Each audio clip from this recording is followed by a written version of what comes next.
Take it off. Take it off. Take it off. Hey, homeberries. Strawberry Maiden here, and I just wanted to do a video about my new favorite show. It's been for a while. There aren't a lot of shows, at least nowadays, that I watch regularly, but this one I try not to miss an episode. It's a show called The Masked Singer, which is on Fox. It's based on a Korean show called King of Masked Singer, and I'm so glad they brought it over here. What it is, well, I'm sure a lot of you have heard of it already, so I'm not saying anything new to a lot of people. It's a singing competition, but what they do, they take a variety of celebrities from all different areas of entertainment, music, sports, acting, even internet entertainment, or talk shows, things like that, whatever, and they perform in costumes. So you don't know who it is. So not only is there the element of who's going to win at the end, because usually one person is eliminated each week. There's also the factor, can you guess who it is? I loved the idea when I first heard it. I saw in a show, hey, there's this show coming, and I thought, oh, that'll be interesting, and it's even better than I expected. This is one of these things, there are critics who review shows.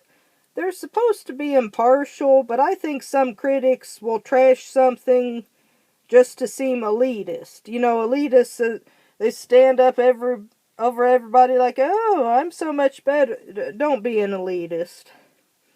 If they genuinely don't like the show, then okay, fair enough. You should never make fun of anyone for not liking a show you do, or vice versa.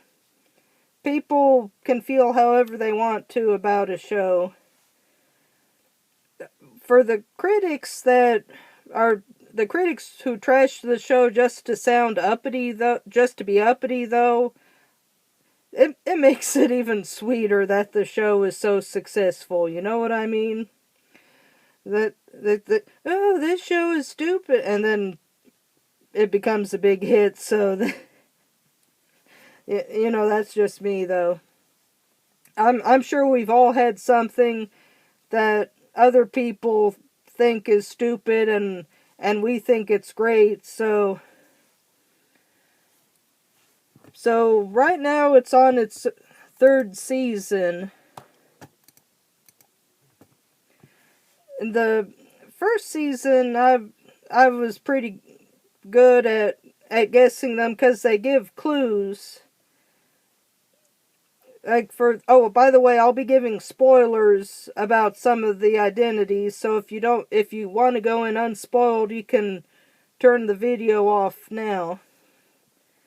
There was the monster who said that his voice had been compared to a ringtone. I thought, oh, okay, it's someone who does auto-tune. So I looked up who does auto-tune, and one of the names was T-Pain. I said, oh, I think that's T-Pain, and sure enough, it was T-Pain. So I'm happy to have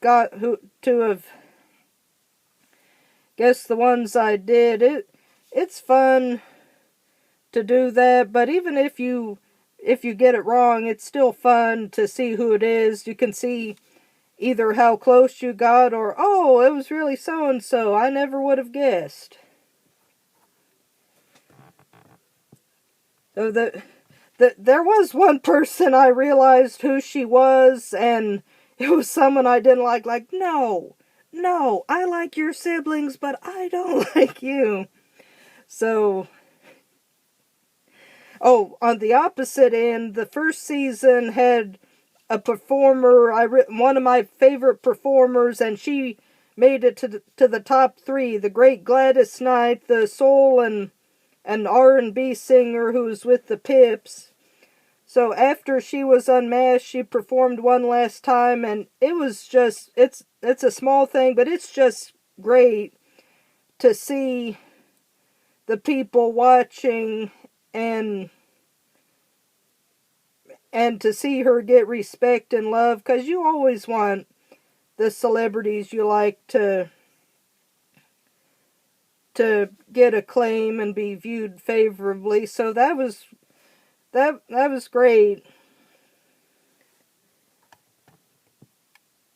So then I should note, even if you don't know who it is, you unmask and they unmask and you think, well, who's that? They explain who it is, because I know there have been a couple people I didn't know who they were. So even if you don't recognize who it is when they're unmasked, they'll still explain who it is, so you can go, oh, okay, so that's who it is. So I loved the first season, and thankfully, like I've said, they've brought it back. They'll probably have more seasons after this. So the first season was great, and so was the second one. Oh, the first 2 eliminations were interesting, or the ones who ended up being the first 2 eliminations. There was the egg. It turned out to be the Olympic figure skater Johnny Weir, and I just love, after he unmasked, the first thing he did was ruffle his hair to give it some volume, so, like, never change unless for the better, And the second one who got him eliminated was Ice Cream. They speculated that it was, or they realized it was someone with an unconventional job like a YouTuber. I said, half jokingly, oh, maybe it's Ninja. Then I thought, well, there would have been Fortnite references. It turned out in the preview show there was a Fortnite reference I had forgotten all about. If I'd remembered, I would have went, oh, wait, that's a Fortnite reference. So the ice cream yanks off his head, and sure enough, there's blue and pink hair. It's like, wait, I was right? I was right? I would have been right? So that was an interesting moment, and it also made you realize, again, well, they're getting a lot of different people to be in this.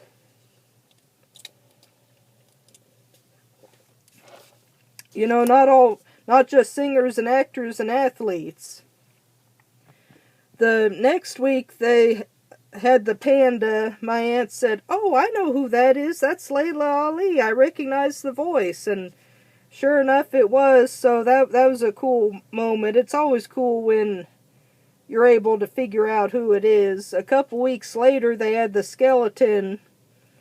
I listened, and it was my turn to recognize the voice. That, oh, wait, I know who that is. That's Paul Schaefer. I recognize the voice from those getting notifications right and left here.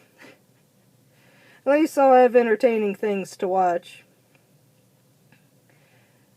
I said, oh, wait, I know who that is. That's Paul Schaefer. I recognize the voice from when he did those goofy songs on Letterman. Brady the Yorkie is standing by. Hey, sweetheart, I'm busy right now, okay? But I'll be done in a few minutes. Well, between the panda and the skeleton, they had the eagle. I thought that Ninja being on there was as surreal as it was going to get. Oh, and by the way, I should note, it turns out Ninja has some pretty good pipes, or at least I thought so. I thought Ninja was as surreal as it was going to get, but then it turned out the eagle was Dr. Drew Pinsky. Like, what? Wait, what? They had some looking over the list, it's also interesting to talk to other people who they think so-and-so is. Like, oh, what did you think the clues meant? Who do you think it sounds like? Etc. So it's a good show to talk to people about, too. I think I've said just about all I can about the second season. Though I would also like to know if there was one I looked at the clues and thought, oh, I know who this is, but then the judges made such good cases for it being other people that I thought, oh, yeah, maybe it is this other one. No, it was who I thought it was. Like, oh, I should have gone with my initial feeling. Oh, the winner of that one was the Fox. He said people sleep on him as a singer. And I looking at who it is, I agree. People do sleep on him. I am going to go ahead and give the spoiler. It was Wayne Brady, very talented, just overall. My aunt said he reminds her of Sammy Davis Jr., who could do a lot. He could do acting and singing and comedy. So, yeah, they do sleep on him as a singer. So, hopefully they've woken up as far as that's concerned. Season 3. Oh, so far there are some very surprising ones. There was a robot, and they made various guesses. Like, I think someone guessed Shaun White, the snowboarder. And it turned out to be Lil Wayne. They asked one of the judges, did you expect that at all? And he replied, no, I guess some random white guy.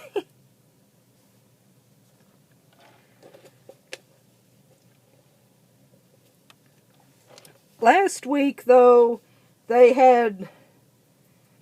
I should stop being surprised. I keep saying, well, this is going to be as surprising as it's going to get, and no, they have another big surprise. I thought, what next? Is the ghost of Harper Lee going to be a singer? So they had the bear.